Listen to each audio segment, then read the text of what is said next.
In 1943, a shipyard worker's wife named Margaret lived in Norfolk, Virginia.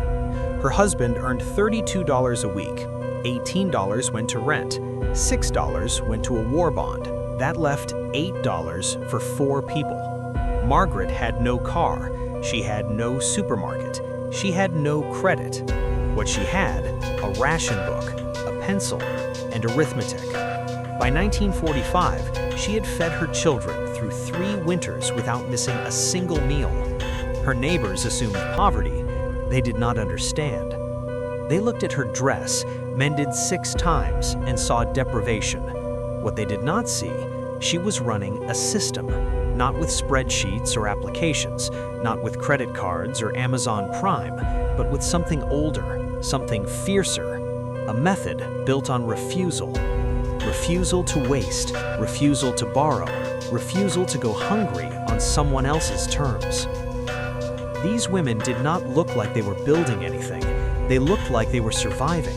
Their hands were cracked, their clothes were patched, but underneath, something else was happening, a deliberate reconstruction of family economics from the ground up. These women were running a system. It had no name, it had no book, it worked. We threw every one of those habits away the moment the supermarket opened. We called it progress, we called it modern, we called it moving on. The women who fed families on $8 a week called it Tuesday. They called it survival. They called it necessary. And we called it quaint, then forgot it entirely. Today, the average American household spends 12% of income on food. During wartime, Margaret spent 18% and never ran short. The difference is not income. The difference is discipline. We traded that discipline for convenience, and convenience has cost us everything we thought we were saving. Number 22 on this list cost her nothing and saved $2.40 every week. It was practiced in every American city from 1942 to 1945, until the OPA tried to stop it and eventually gave up. Number 15 was so obscure that even her neighbors didn't know she was doing it. And number 1, the habit more mothers used than any other, transformed how 16 million American families thought about money for generations. Hit subscribe. Let us count down the 22 ways WW2 wartime mothers stretched $1 into a week of family expenses. A factory girl in Detroit named Ruth worked the assembly line from 1942 to 1945. Every Sunday evening, she emptied her week's red and blue ration stamps onto her kitchen table. She sorted them by category. She mapped out 7 days of meals before she touched a single ingredient. Her ration book allowed exactly 64 red stamps per week, each worth 1 point. Meat cost 5 to 8 points per pound, depending on cut and scarcity. Cheese cost 4 points per pound. Butter cost 16 points per pound. She planned backwards from Thursday, when prices rose at the butcher, to Tuesday, when new deliveries arrived. Her weekly grocery bill never exceeded $7.60. Her neighbor, who shopped without planning, spent $12.50 on the same family size. The $4.90 difference bought a war bond coupon every single week. By 1945, she had purchased $127 in bonds, untouched. The Office of Price Administration's 1943 household survey found that women who pre-planned meals around ration points reduced food waste by 34% compared to those who did not. The ration book told her what she could not have. The notebook told her what she already had. The system was in her hands. A Navy wife in Charleston, South Carolina, named Edith, had 2 children. In 1943, the British Ministry of Food released a propaganda song, "Potato Pete." In America, heard it on radio. The message was biological, not emotional. Potato peels contain nutrients. Carrot tops are food. Throwing them away is sabotage. Edith never peeled another potato. She scrubbed them. She cooked them in their jackets. On Mondays, she would peel them after cooking. The skins came off in one strip and went into the pig club's bin, not the trash. For carrots, she cut the tops so thinly you could see through them. Marguerite Patton, a British wartime cook, later said, "You wouldn't peel carrots, you'd wash them. The sight of peelings hurt morale." Edith saved 8 ounces of vegetable matter per week. Multiplied by 52 weeks, that was 26 pounds of food she did not buy. At current rations, that was 2 additional meals per month. The government did not ration vegetables the way it rationed meat, but it rationed your conscience about waste. Edith had learned the lesson. She could not be wasteful, even if she wanted to. A munitions worker's wife in Gary, Indiana, named Sophia, saved every drop of bacon grease, chicken fat, beef tallow, and lard drippings. She kept a tin can on her stove. Every spoon of fat that fell into it was future currency. In December 1943, the Office of Price Administration announced a new program. Bring your waste kitchen fats to the butcher. He will pay you 4 cents per pound plus 2 red ration stamps. Sophia's family generated approximately 1 pound of waste fat per week through normal cooking. She collected 52 pounds per year. She received $2.08 in cash plus 104 red ration stamps, worth $8 in equivalent purchasing power at the butcher's ceiling prices. Total annual gain, $10.08. The difference between feeding 3 children beans 3 times a week versus twice.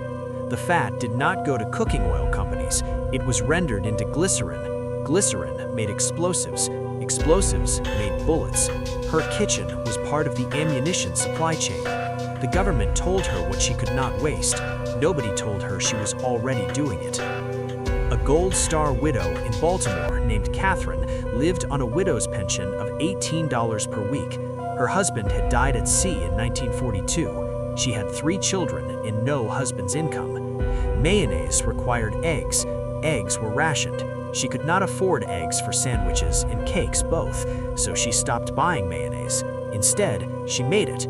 1 small boiled potato, mashed smooth, 3 tablespoons of oil, 1 tablespoon of flour mixed with a little cold water into a roux, 4 teaspoons of vinegar, salt, whisked together slowly. It was not mayonnaise, it tasted like potato, but it was creamy. It held sandwiches together. It extended her oil ration into 3 weeks of spreads instead of 2. No egg was wasted, no money was spent. The 1940s experiment, a historical recreation site, later tested this recipe. It tasted like potato, they reported. Catherine already knew that, but it fed her children. The recipe card, written in her own hand, survived the war and is now in a library archive. It had no author's name, just eggless mayo, wartime only. She made what was necessary. She did not make what was possible. She made what was true. A factory girl in Akron, Ohio, named Dorothy, worked the rubber plant from dawn to dusk. Sugar was rationed to 3 pounds per month. 1 birthday cake required 1 pound. With 3 children, she could make 1 cake every 3 months. The Ministry of Food had released recipes using beet juice and carrot juice as substitutes. Beet juice added moisture and a pink color. Carrot juice added natural sweetness and an orange-yellow tint. Dorothy planted carrots in her victory garden specifically for juice. On Sundays, she would grate carrots, squeeze them through cloth, and save the liquid in a glass jar. She did the same with beets from her root cellar storage. These juices cost nothing. They were byproducts of vegetable prep. 1 carrot's worth of juice replaced 1 ounce of sugar in a cake recipe. Over a year, she saved 6 ounces of her sugar ration. That bought her 1 additional birthday cake in December. Her children tasted that cake. They did not remember carrots. They remembered their mother's discipline was a form of love. The USDA Victory Garden Bulletin of 1943 noted that creative vegetable use in desserts reduced sugar dependency by 8 to 12% in households that implemented it. Dorothy had not read the bulletin. She had simply refused to stop making cakes.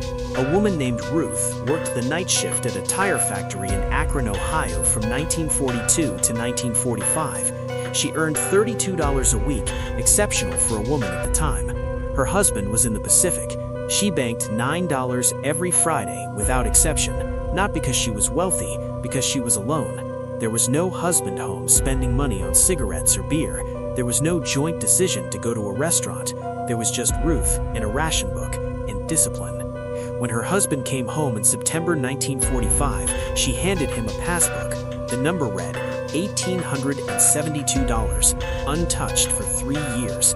He had left owing 3 months of back rent. He came home to a down payment on a house. He came home to the knowledge that his wife had not just survived alone, she had built. The Federal Reserve's 1946 post-war survey found that women who managed households alone during the war years had savings rates 3 times higher than households with 2 adults present. They did not save more because they had more. They saved more because no one was there to spend it. They also saved more because they had trained themselves to see money as a living thing. Spend it carelessly and the family starved. Save it ruthlessly and you owned your future. Ruth had learned this in 3 years. She never unlearned it. A shipyard worker's wife in Baltimore named Frances received exactly 64 red stamps per month. 4 people in her household, so 256 total. Meat rationing had begun March 29, 1943. Different cuts cost different points. Hamburger was 7 points per pound. Bacon was 8 points per pound. Canned meat was 5 points per pound. Liver was 3 points per pound. Frances bought liver. Everyone hated liver, but it was cheap in points and in money, 19 cents per pound versus 38 cents for ground beef. She served liver twice a week, ground beef once, canned corned beef once, eggs unrationed for Saturday breakfast, and they made their own sausage with fat from the butcher and spices. The Office of Price Administration's point value charts were published in newspapers every Sunday. Frances cut them out and kept them in a card index box. She knew every cut. She knew every week's new values. When prices shifted, and they shifted constantly, she was ready. She had planned ahead. Her weekly meat purchase used exactly 54 of her 64 red stamps. The remaining 10 were her insurance. If the butcher ran short of liver, she could pivot. She would never be caught with stamps and no meat. She had learned control. The ration book tried to distribute scarcity fairly. Frances made scarcity impossible in her household. Washington set the ceiling price. She set the family's real budget. A Navy wife in Norfolk, Virginia, named Jean, received shipments of powdered eggs from American factories. These were not voluntary. They came with her ration book. Powdered eggs required no ration points. Fresh eggs did, but they were less heavily rationed than meat. Jean learned to reconstitute them.